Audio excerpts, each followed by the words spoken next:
Hello everyone. I'm really looking forward in today's world to being able to speak to so many of you. Hello everyone. My very dear friend George Otero and I have been having some really amazing conversations as part of his Relational Kaleidoscope series of conversations, drawing on his work of many years on relational leadership and learning.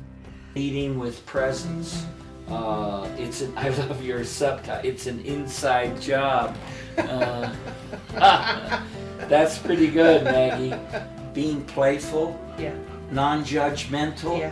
The things you're mentioning, we want to mention that you're helping people see there are ways you relate to yourself and therefore others that allows you to be connected and learning and relational without having to pretend you know in advance. And you're right, George, a lot of these traits or understandings we have about how we are in the world and how we relate to each other and the way we're all interdependent, we've always known it. Somehow an organisational context, and when we get into a position of leadership, we begin to question who we are.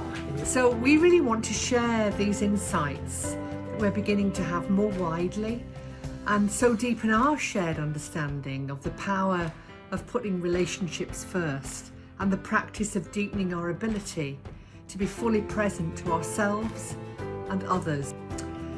So George and I have put together a 3-part programme made up of a series of guided conversations that look at some of the really important core elements of relational leadership and why it's so important to authentic learning. And George brings so much insight and years of experience to those conversations. And we'll also share a range of practices from the work that I've been doing with school leaders over a number of years that help us to stay present, build a healthy relationship with busyness, and model wholehearted, kind and compassionate leadership.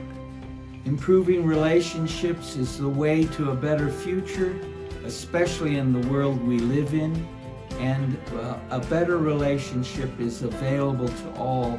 If you'd like to get a better idea of how you or your school or community organization could improve their relationships, please contact me at the Center for Relational Learning and Leadership. We'd be glad to talk.